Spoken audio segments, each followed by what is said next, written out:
em Brasília. A Polícia Federal vai analisar esse material colhido na terceira fase da Operação Compliance Zero.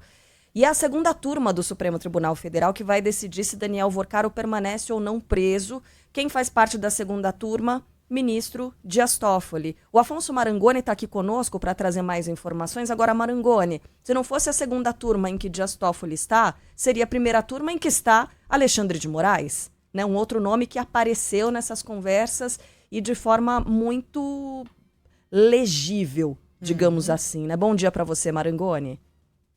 Bom dia, Carla, Sheila, Fábio, todos que nos acompanham. O ministro Dias Toffoli, ele não tem nada que impeça que ele julgue, portanto, este caso na segunda turma. Ele foi muito pressionado a deixar a relatoria do caso do Banco Master, mas os ministros fizeram um arranjo ali de que ele não foi considerado suspeito. Portanto, sim, ele é um integrante que pode votar se vai manter ou não a prisão de Daniel Vorcaro, embora ele possa pessoalmente declinar, decidir não votar. A segunda turma vai analisar, então, a decisão do ministro André Mendonça, que até agora é uma decisão individual, monocrática. Esse julgamento é em plenário virtual, então começa no dia 13 de março e vai até o dia 20, é uma semana, né, que os ministros têm para depositar esses votos. A turma é composta, além de Mendonça e também de Dias Toffoli, do presidente da turma Gilmar Mendes e também do ministro Luiz Fux e Nunes Marques. Lembrando que é preciso uma maioria simples, né, para que as decisões do André Mendonça sejam referendadas. O Vorcaro ele foi preso então novamente nesta quarta, como a gente está contando aqui para todo mundo. Terceira fase da Operação Compliance Zero. Ele tinha sido preso por 11 dias lá na primeira fase, depois ficou com tornozeleira eletrônica. E essa ação, é sempre bom a gente ter em mente que ela mira aquele esquema bilionário de fraudes financeiras que inclui a venda de títulos de créditos falsos, lavagem de dinheiro, corrupção e atuação de uma organização criminosa. Além dele, foram presas outras 3 pessoas, incluindo o cunhado Fabiano Zettel, que também, mostra a Polícia Federal, tinha uma centralidade muito grande no esquema comandado por Daniel Vorcaro.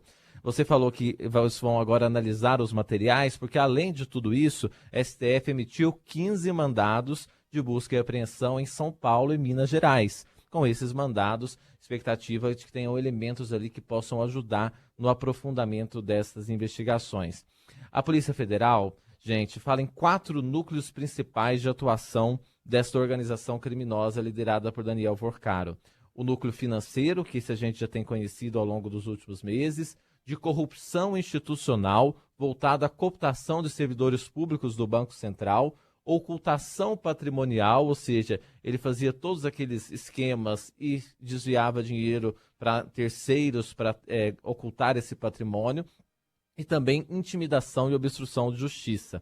Olha, 4 pessoas estão com tornozeleira eletrônica neste momento, inclusive 2 servidores do Banco Central, que a decisão do ministro André Mendonça, de 48 páginas, que o sigilo foi derrubado, mostra claramente ali que existia uma consultoria feita por esses servidores do BC ao Daniel Vorcaro para que ele tivesse um melhor trânsito ali na autoridade monetária, sendo que eles estavam trabalhando na autoridade monetária e prestando esse serviço, recebendo de forma paralela. A PF também identificou uma espécie de milícia privada chamada A Turma, que é usada para o banqueiro para monitorar ilegalmente, ameaçar adversários, autoridades e jornalistas. Essa turma também era um grupo ali de WhatsApp em que esses despachos todos aconteciam, né? Essas ordens, etc. Isso chega até a assustar, chamar muita atenção de que não era um grupo amador, viu, Carla, Sheila e Fábio? Eles acessaram, de acordo com a PF, está ali no despacho do ministro André Mendonça, indevidamente sistemas restritos da Polícia Federal, do Ministério Público Federal e, pasme, de organismos internacionais como o FBI e Interpol. Então esse grupo estaria realmente articulado aí para ter acesso a informações desses sistemas restritos todos em benefício, claro, desta organização criminosa, como escreve a Polícia Federal. É claro que isso aumenta a pressão por uma CPI do Banco Master. Existe ali pedido para todo gosto, com assinaturas suficientes para ser CPI, CPMI, mas segue, portanto, isso em banho-maria, embora a pressão aumenta. Sabe o que também aumenta muito? Pressão por uma delação premiada do Daniel Vorcaro. Eu ouvi alguns juristas ontem e fica sempre uma questão de que quando a pessoa é apontada como líder de uma organização criminosa, como é o caso do Daniel Vorcaro, quem ele delataria? Porque delatar, você tem que delatar alguém acima de você no esquema. E aí esses juristas me disseram que existe uma avaliação, isso já aconteceu, de que ele pode delatar pessoas importantes, por exemplo, autoridades públicas, até inclusive com foro privilegiado. Então que existiria sim um espaço para que Daniel Vorcaro faça um acordo de delação premiada. Olha, já para passar para vocês, são muitas as nuances, mas eu queria também dizer que mensagens revelam ordens de Vorcaro para intimidar pessoas, né? Ele usa a expressão moer uma empregada, ele escreve assim, e agredir o jornalista Lauro Jardim, do Globo. No caso dessa mensagem do Lauro Jardim, o banqueiro sugere fazer uma espécie de simulação de um assalto depois que o Lauro Jardim publicou reportagens consideradas desfavoráveis aos interesses de Daniel Vorcaro. Ele sinaliza então que quer mandar dar um pau no jornalista, quebrar todos os dentes num assalto. Essa, portanto, é a frase que foi colocada pela Polícia Federal. Claro que o próprio Jornal Globo saiu em defesa do profissional, entidades de jornalismo investigativo da mesma forma. Então, esse caso do Banco Master agora com esses novos desdobramentos todos, mostrando, inclusive, esses núcleos, né, sobretudo esse de intimidação de profissionais de imprensa que a gente não tinha conhecimento desse lado ainda, né, gente? Ô Marangoni, a gente está aqui no estúdio, imagino que o nosso ouvinte esteja no carro também, ou indo para o trabalho, se está no ônibus ali sozinho no transporte público, está com vontade de cutucar alguém e falar, né, sobre isso que está acontecendo. Você viu isso, menino? Né? Porque de fato, a gente sabia que era o maior escândalo, a maior fraude financeira, aí falando em números, né, da história do Brasil, mas agora a gente está falando de uma fraude enorme ou de uma cadeia com tentáculos espalhados por esferas diferentes envolvendo o poder no Brasil, né? E aí a gente traz a informação de prisão e de uma morte suspeita. Eu estou comentando aqui com os meus colegas que eu não me conformo de um agiota, matador de aluguel, que tinha acesso aos sistemas dos maiores bancos de dados do Brasil, o Interpol, a gente está falando em FBI. Como é que uma pessoa dessa comete suicídio? Sob ali custódia da Polícia Federal.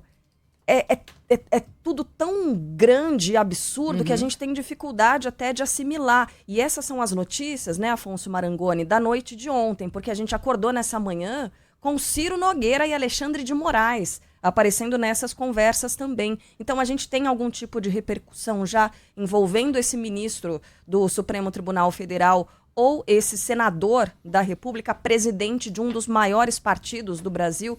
Essa repercussão já começou, ainda não chegou à imprensa? Já tem algum tipo de posicionamento oficial? Pois é, a repercussão ela é imediata, né, Carla? Porque a questão, por exemplo, do Ciro Nogueira, já se colocava que ele tinha, né, alguma relação com o Daniel Vorcaro, mas ainda não se tinha os contornos desse tipo de relação. Esses dados novos que você colocou aí não estão, importante a gente contar para o nosso ouvinte, na decisão do ministro André Mendonça da prisão do Daniel Vorcaro. São dados que foram obtidos via Comissão Parlamentar de Inquérito Mista do INSS, porque a CPI do INSS teve também o direito a ter acesso à quebra de sigilos do Banco Master, né? Então é daí que está vindo a citação ao já foi ministro, agora senador Ciro Nogueira, e também ao ministro Alexandre de Moraes. Isso deixa Brasília em polvorosa nos corredores dos poderes, mas principalmente do Congresso Nacional. Esse é o grande assunto, né, que se discute. O senador Ciro Nogueira, ele até divulgou uma nota, a gente chegou a ler ela mais cedo, eu vou localizar aqui, mas ele divulgou uma nota negando, dizendo que ele tem relação com muitas pessoas, que isso é natural, mas que ele não cometeu nenhum tipo de irregularidade, nem de ilegalidade. Vai nesse sentido a nota, portanto, do senador Ciro Nogueira. O ministro Alexandre de Moraes, ele não se pronunciou. Agora eu estou doido para ir lá para o Congresso Nacional, porque mesmo numa quinta-feira vai ter algum movimento e sentir ali o clima dessas atualizações todas. Mas o sentimento meu é esse mesmo, viu, cara? São tantas as informações que é difícil assimilar, que tem FBI ligado à história, tem uma pessoa que chamava Sicário e tem esse caso agora desta morte, que é muito grave, porque estava sob os cuidados da Polícia Federal, né? É. Bom, mandar um abraço para nossa colega Natália Pazzi, né, que também participou dessas apurações e trouxe aí uma parte desse conteúdo que vai sendo divulgado aos poucos. Então, são ainda os primeiros personagens que aparecem nessas histórias e aparecem em diálogos diretos com Daniel Vorcaro. A gente também tá doido para ver você lá no Congresso Nacional, Afonso Marangoni, trazendo repercussão para a gente. Corre para lá e conta tudo, por favor. Bom trabalho, viu? Nessa quinta-feira. Obrigado, até já.